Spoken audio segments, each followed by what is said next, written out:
कलीम साहब को धर्म के नजरिए से जेल में डाल दिया। डॉक्टर जाकिर नाइक साहब धर्म का अच्छा प्रचार करते थे, उनके भी जनाब हाथ में हथकड़ी डालने की कोशिश की गई। वो तो गनीमत हो, मौका हो के बाहर रह गए। उनके सारे ब्रांच सीज कर दिए गए, बंद कर दिए गए, उनके ऊपर केस डाल दिया गया। अगर कोई आदमी इस्लामिक बनता है, अगर कोई आदमी इस्लाम धर्म के मुताबिक जिंदगी गुजारता है, भारत का संविधान उसको मना नहीं करता। फिर कौन है ये गेरवे रंग के कपड़े में मलबूस, वो दज्जाल दजल करने वाले, वो जानवरों जैसे सुलूक करने वाले? कि अगर कोई धार्मिक है, अगर कोई किसी का नाम मौलाना कलीम साहब है, अगर किसी का नाम डॉक्टर जाकिर नाइक है, अगर किसी का नाम अब्दुल्ला सालिम है, अगर किसी का नाम मौलाना अरशद है, अगर किसी का नाम मौलाना महमूद है, अगर किसी का नाम सनाउल्लाह है, अगर किसी का नाम अताउर रहमान है, तो इसका मतलब आप उनकी दाढ़ी को देखकर, आप उनकी टोपी को देखकर आप उनको टारगेट करोगे, आप उनको टॉलरेट करोगे, आप उनके ऊपर शरिया कानून वाले कहोगे। शरिया कानून का क्या मतलब है? शरिया कानून का मतलब है नमाज की पाबंदी करना। शरिया कानून का मतलब क्या है? समाज से बुराइयों को खत्म करना। शरिया कानून का मतलब क्या है? कि नाजायज कब्जा न करना। शरिया कानून का मतलब क्या है? पाबंदी के साथ अल्लाह तबारक व तआला के फरमान को अपनी जिंदगी के अंदर अदा करना। शरिया कानून इसी को बोलते हैं। शरिया कानून वो कोई लाठी नहीं, वो कोई डंडा नहीं, वो कोई तलवार नहीं है कि जबरदस्ती किसी के कंधे पर रखा जाए और कहा जाए कि तुम शरिया कानून को मानो। शरिया कानून का मतलब मोहम्मद रसूलुल्लाह के अतवार के मुताबिक, उनके अफ़आल के मुताबिक, उनके अक़वाल को अपनी जिंदगी के अंदर ढाल लो और उनकी तरीके के मुताबिक जिंदगी गुजारो। इसको बोलते हैं शरिया कानून। शरिया कानून का मतलब ये नहीं है कि औरतों को बेपर्दा कर दो। शरिया कानून का ये मतलब नहीं है कि किसी के नाजायज प्रॉपर्टी को कब्जा कर लो। मना करता है इस्लाम, लतुअद्दन्नल हुकूक इला अहलिहा। अगर कोई किसी की प्रॉपर्टी को डैमेज करता है या किसी के हक को मारता है, तो अल्लाह के नबी अलैहिस्सलाम का फरमान है कि कल क़यामत में वो इंसान खड़ा कर दिया जाएगा। जिसका हक लूटा है उसके गुनाह इसके सर पर डाले जाएंगे, इसकी नेकियां उसको दी जाएगी। फल्यौम ला तुज़लमु नफ्सुन शैआ, किसी के ऊपर जुल्म ज़्यादती नहीं की जाएगी। मीडिया, कुछ मीडिया वाले शरिया कानून वाले हैं। ये मदरसे वाले शरिया कानून वाले, अरे मदरसे वाले शरिया कानून वाले हैं, ये शरिया है क्या पहले समझो तो सही। शरीयत, the meaning of sharia, it is the only method and has been sent down to the earth by the God। अल्लाह के तरफ से भेजा हुआ एक कानून है, उसी सिस्टम पर इंसान जिंदगी गुजारता है, मुसलमान जिंदगी गुजारता, उसको शरिया बोलते हैं। शरीयत का ये मतलब नहीं फसादी दंगे करना, मॉब लिंचिंग करना। अभी कुछ दिनों पहले 2 बच्चे की मॉब लिंचिंग की, कहाँ? गुजरात में। वो बच्चे कौन थे? मदरसे में पढ़ने वाले थे। मदरसे में पढ़ने वाले, उनकी लिबास देखी कि भाई कुर्ता टोपी है, बस उनकी मॉब लिंचिंग कर दी। अब बताइए, अगर कोई आदमी कहता है कि इस्लाम दुनिया के सबसे बेहतरीन धर्म है, इसी धर्म को मानो, तो लोग क्या कहते हैं कि देखो बड़ी तेजी के साथ में बहुत लोग इस्लाम का प्रचार कर रहे हैं। देख लो मौलाना कलीम साहब, देख लो धर्म परिवर्तन करा रहे हैं। धर्म परिवर्तन कब होता है? धर्मांतरण कब होता है? आर्टिकल 25, एक है आर्टिकल 25 का ए, एक है आर्टिकल 25 का बी। ए बी यानी ए एन 1 और 2। दूसरे के अंदर कहा है? आर्टिकल 25 के दूसरे वाले लाइन में कहा, अगर कोई आदमी लालच देकर इस्लाम कबूल करवाता है, अगर कोई आदमी दबाव डालकर इस्लाम मजहब उसका धर्मांतरण कराता है, धर्म परिवर्तन कराता है, तो वो जुर्म है, वो कानून के नजर में जुर्म है, उसको सजा दी जाएगी। जो आदमी ऐसा कर रहा है वो सजा का हकदार है। लेकिन बता दीजिए, हमारे इस मुल्क में डॉक्टर साहब आए, doctor Zakir Naik is openly challenge and to convey the message of Islam to the disbeliever and dispagans, उनके सामने रखते थे। क्या साफ लफ्जों में, क्लियर लफ्जों में। किसी पर कोई दबाव होता था? नहीं होता था। मौलाना कलीम साहब भी कहते थे कि भाइयों, तुम्हें मरना है, तुम्हें ईश्वर के पास जाना है, तुम्हारी बॉडी खत्म हो जाएगी, तुम्हें किए का हिसाब देना है, इसीलिए आखिरत की तैयारी करो। आखिरत का ये मंजर होगा, कयामत आएगी, कयामत कायम होगी, कयामत आएगी, तुम्हें मरना है, तुम्हें अल्लाह के पास जाना है। ये दुनिया के अंदर बेजान चीजों की पूजा ना करो, शराब मत पियो, झूठ मत बोलो, झूठ मत बोलो, झूठ के सत्य से छान कर बात बोलो, सत्य से छान कर बात बोलो, झूठ मत बोलो, सच्ची बात बोलो। यही बातें वो करते थे लोगों के सामने। अब बताइए, अमन और शांति का पैगाम दे रहे हैं और वो क्या कह रहे हैं कि धर्मांतर कराया मौलाना कलीम साहब ने लाखों करोड़ों लोगों का। एक भी सबूत दिखा दो, एक भी मिसाल सामने लाकर पेश कर दिया जाए कि मौलाना कलीम साहब ने या डॉक्टर जाकिर नाइक ने या मौलाना बिलाल साहब ने या हमारे जो भी अकाबरीन इस ताल्लुक से इस्लाम के सही तरीके को, मेथड को लोगों के सामने रखा है। रखने का हमको हक है। अगर किसी पर जुल्म ज़्यादती की गई हो तो उनके हाथ में हथकड़ी लगाइए, आप मना नहीं है। लेकिन सिर्फ उत्तर प्रदेश की कुर्सी जीतने के लिए, आप अपने विधायकों को जिताने के लिए, इलेक्शन में कामयाबी हासिल करने के लिए अगर गलत खबरें छापोगे, अगर गलत तरीके से मासूम लोगों के हाथ में हथकड़ी डालकर जेल में डालोगे तो तुमको ईश्वर कभी माफ नहीं करेगा, भारत की जनता कभी माफ नहीं करेगी। मेरे भाइयों, क्या गलती, क्या गुनाह था मौलाना कलीमुद्दीन सिद्दीकी साहब का? वो तो यही कहते थे ना, ला इलाहा इल्लल्लाह, जो पैगाम मोहम्मद रसूलुल्लाह का था, क़ुलू ला इलाहा इल्लल्लाह तुफ़्लिहू, ए लोगों कहो ला इलाहा इल्लल्लाह, कामयाब हो जाओ। या यूहन्नास, ए लोगों मैं तुम्हारे बीच आया हूं। जबरदस्ती तो नहीं की थी ताइफ के मैदान में मोहम्मद रसूलुल्लाह ने, जबरदस्ती तो नहीं की गई थी उमर फारूक को, जबरदस्ती तो नहीं की थी उस्मान ज़िन्नूरैन को, जबरदस्ती कलमा नहीं पढ़ाया था हजरत अली को। मोहम्मद रसूलुल्लाह के जब आपके वफात का वक्त है तो हजारों की तादाद में सहाबाए किराम है, किसी को मजबूर किया कलिमा पढ़ने पर?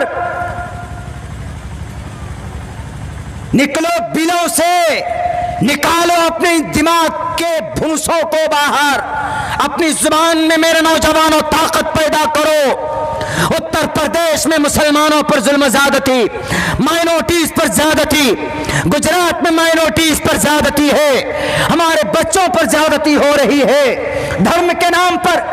अगर धर्म पाप है तो पूछो श्री कृष्ण जी से, अगर धर्म पाप है तो पूछो धृतराष्ट्र से, जिन्होंने महाभारत के मैदान में संजू से कहा कि धर्मराष्ट्र कुरुक्षेत्र,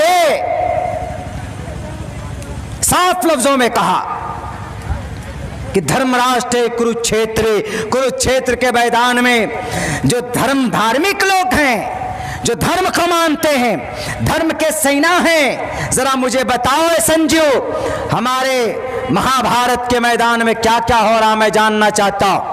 पूछा जाए श्री कृष्ण जी से, क्या सर, क्या गुरु जी, क्या महात्मा पुरुष जी, क्या धार्मिक बनना गुनाह है?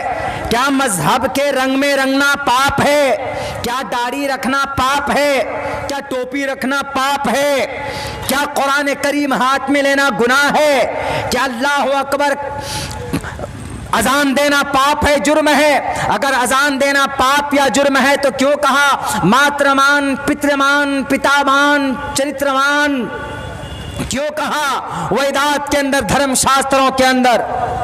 लेकिन नहीं जनाब, आप और सब जानते हैं कि मौलाना कलीमुद्दीन साहब को गिरफ्तार करके जेल भेज दिया ताकि ये पता चले कि वाह वाह बहुत अच्छा काम किए। मौलाना कलीम साहब को अंदर कर दिया। देखो, यही मौजूदा सरकार ताकत बना सकती है, मौजूदा सरकार हमारे धर्म को बचा सकती।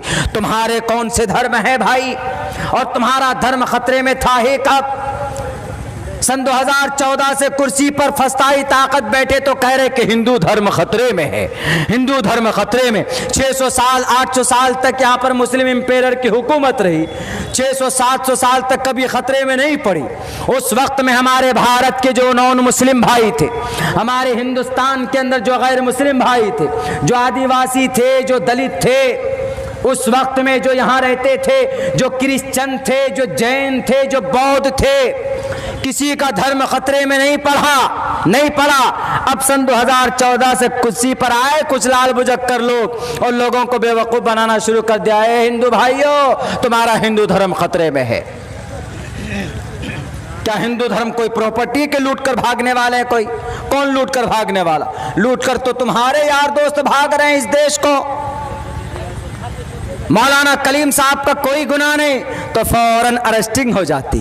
और तुम्हारे लखीमपुर में किसान को कुचलने वाले मंत्री जी के बेटे 9 इंसानों की हत्या करता अपनी गाड़ियों में, उनके हाथ में हथकड़ी नहीं डलती है। 5 दिन बाद उनको अरेस्ट किया जाता। मौलाना कलीम साहब का कोई गुनाह नहीं, उनको बेचारे को जुडिशियल कस्टडी में डाल देते। अब मंत्री जी के बेटे किसानों को रोन दे क्योंकि मंत्री जी के बेटे हैं वो, उनके लिए कानून व्यवस्था शायद अलग है, लेकिन नहीं। भारत का संविधान, भारत के आर्टिकल का 14 नंबर कहता इक्वालिटी बिफोर लॉ। मंत्री का बेटा हो कि एक चाय बेचने वाले का बेटा हो, इक्वालिटी बिफोर लॉ, सबके सब बराबर है। लेकिन करप्ट लोग कुर्सी पर बैठकर अपनी ताकत का नाजायज इस्तेमाल करते और धर्म को लड़ाने के लिए इस्तेमाल करते।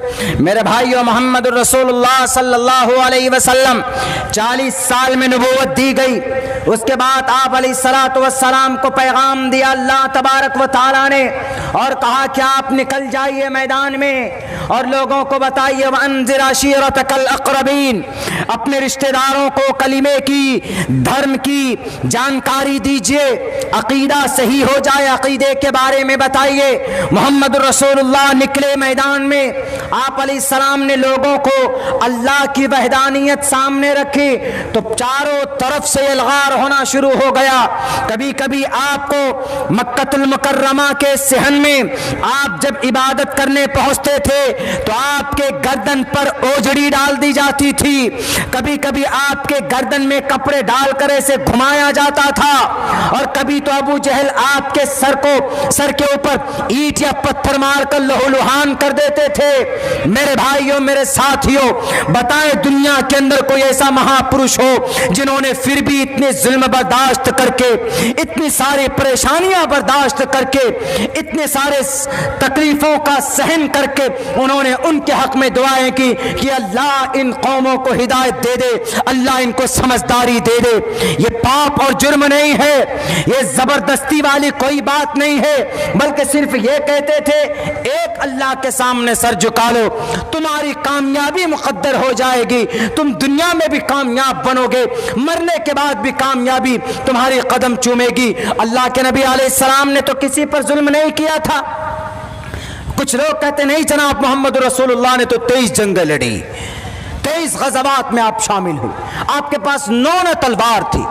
इल्जाम लगाते हैं कि मोहम्मद रसूलुल्लाह he was a very violent person, वो बहुत ज्यादा जालिम और बहुत ज्यादा क्रूरता के साथ उनकी जिंदगी थी। बिल्कुल गलत, कोई बेस नहीं। आप अलैहिस्सलाम 13 साल तक मक्का में रहे, मोहम्मद रसूलुल्लाह ने 13 साल तक भूखे रहे, प्यासे रहे, पागल मजनू दीवाना कहा जाता था। ये पागल हो गया, मजनू हो गया, दीवाना है, कोई इनकी बात मत सुनो। कहीं पर जाते थे इस्लाम के पैगाम को लेकर, पागल कहते थे, दीवाना कहते थे। लेकिन नहीं, मोहम्मद रसूलुल्लाह का चरित्र, उनका बैकग्राउंड इतना स्ट्रॉन्ग था, इतना स्ट्रॉन्ग था कि कहा गया शंबल ग्राम गुख्य सबरा हमने सगहा तमना भवन विष्णु यशसा। बुनियाद इतनी मजबूत थी कि सादिक अमीन 40 साल के बाद जब नबूवत दी गई, मोहम्मद रसूलुल्लाह का रौब इतना था कि आप अलैहिस्सलातु वस्सलाम का कैरेक्टर सर्टिफिकेट इतना स्ट्रॉन्ग था कि आप अलैहिस्सलातु वस्सलाम के चेहरे को, शक्ल को देखकर आप अलैहिस्सलाम के सामने खड़े होने की किसी की ताकत नहीं होती थी कि मैं सामने जाकर मुकाबला कर पाऊंगा। फिर भी जुल्म ज़्यादती की मोहम्मद रसूलुल्लाह ने अपने धर्म का प्रचार किया, अपने मजहब को सामने रखा। मजहब का प्रचार करना आज के ज़माने में अगर कोई करता है तो ये हमारे मोहम्मद रसूलुल्लाह का, कुरान का, शरीयत का ये पैगाम हम करेंगे और हम कर सकते हैं, हमको कोई मना नहीं कर सकता। लेकिन मेरे भाइयों, आज हम कमज़ोर क्यों पड़ गए? आज हम कमज़ोर पड़ गए। आज हमारे बीच में, हमारे दरमियान में, पहली बात तो धार्मिक नॉलेज की जानकारी नहीं है नौजवानों को भी। धार्मिक, हमारे मजहबी, अपने मजहब की जानकारी रखना आपके लिए निहायत ज़रूरी, अपने धर्म की जानकारी रखना निहायत ज़रूरी। एक लड़का हमसे पूछता है महाराष्ट्र से फ़ोन करके, मौलाना अब्दुल्ला साहब, आप हमको संस्कृत में अल्लाह का नाम, मोहम्मद रसूलुल्लाह का नाम, मोहम्मद रसूलुल्लाह के अब्बा का नाम, उनके बेटों, मोहम्मद रसूलुल्लाह के बेटियों का नाम, उनके दामाद का नाम। हमने कहा कि भाई एक बात बताइए, संस्कृत तो छोड़ो, आप सिर्फ ये बता दो मोहम्मद रसूलुल्लाह के दादी का नाम क्या है। आप संस्कृत में नहीं, आप उर्दू में बता दीजिए, हिंदी में बता दीजिए, अरबी में बता दीजिए। मोहम्मद रसूलुल्लाह के दादी का नाम क्या है आपको मालूम है? दादा का क्या नाम है आपको मालूम है? दादा का नाम तो बता दिया उन्होंने। हमने कहा दादी का नाम बता दीजिए, तो आपको पता है। मोहम्मद रसूलुल्लाह के दामाद कितने थे आपको मालूम है? मोहम्मद रसूलुल्लाह के बेटियां कितनी थी आपको मालूम है? संस्कृत छोड़ो, तुम हिंदी में बता दो, उर्दू में बता दो। उन्होंने कहा कि मौलाना वो तो मैं बता ही दूंगा, लेकिन आप संस्कृत में बताइए। हमने कहा कि भाई संस्कृत में क्या सुरखाप के पैर लगे होते हैं संस्कृत में? अरे भाई, संस्कृत एक बकदरे ज़रूरत कहीं पर प्रूफ देना होता है तो देते हैं हम लोग। जलसों में तकरीरें होती हैं, ये तकरीरें वायरल होती हैं, यूट्यूब फेसबुक के ज़रिए से हमारे गैर लोग भी सुनते हैं, उनको भी कम से कम पता चले कि अगर मुसलमान धार्मिक है तो he is not wrong, going to the wrong way, वो गलत रास्ते पर नहीं, बल्कि they are on the right conception, concept and faith about god. वो एक अल्लाह के बारे में सही सोचते हैं, उनका क्या अकीदा है, ताकि उनको समझ में आए, क्योंकि उनकी किताबों की तालीमात तो छुपाई गई है ना, नहीं रखते ना सामने। अगर रखेंगे पोल खुल जाएगा, अगर वो रखेंगे लोगों के सामने में तो उनकी दादागिरी हिटलरी नहीं चलेगी ना, इसलिए छुपा के रखते हैं वो। तो हमने कहा कि भाई ऐसा है कि आप पहले तो अपने मजहबी तालीम के बारे में बताओ ना, आपके मजहब में, आपके इस्लाम में। हमने कहा कि how many pillars of Islam are there, इस्लाम के कितने पिलर, मतलब इस्लाम के कितने स्तंभ है, बुनियाद इस्लाम, अरकान इस्लाम कितने? उन्होंने कहा कि मौलाना ईमान है, उन्होंने कहा कि मौलाना झूठ से बचना है। अब बताइए। हमने कहा वाह भाई वाह मौलाना साहब, चलेगा आप संस्कृत में पूछने के लिए कि मोहम्मद रसूलुल्लाह के बेटियों के क्या नाम है, मोहम्मद रसूलुल्लाह के नवासों के क्या नाम है। हमने कहा what is need to know about that, what is need, क्या जरूरत है इसकी? You need to educate about your religion, you need to educate about your salah, you need to religion about your dharm shastra, you need to know about your religious authentic books, you need to educate about your last prophet, you need to know about your the last messenger, about your Quran, about your concept। हमने कहा आपको जरूरत है आपके अकीदे के बारे में जानने की, आपको जरूरत है आपके कुरान के बारे में जानने की। हमने कहा कि कुरान में कितने पारे हैं? उन्होंने कहा कि मौलाना कुरान में तो 30 पारे।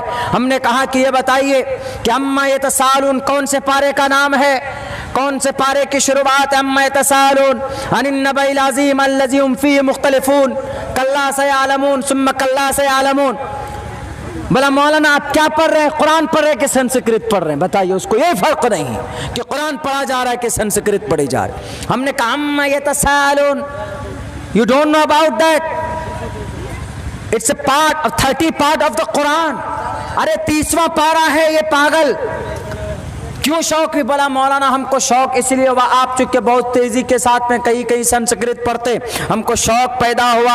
हमने कहा कि संस्कृत पढ़ने का शौक अगर हुआ है तो बहुत अच्छी बात, लेकिन एक बात बता दो, संस्कृत पढ़ोगे तो उससे कुछ नहीं मिलने वाला। कुरान पढ़ोगे तो सवाब जरूर मिलेगा। कुरान पढ़ोगे तो अल्लाह हिदायत के रास्ते खोलेंगे तुम्हारे लिए।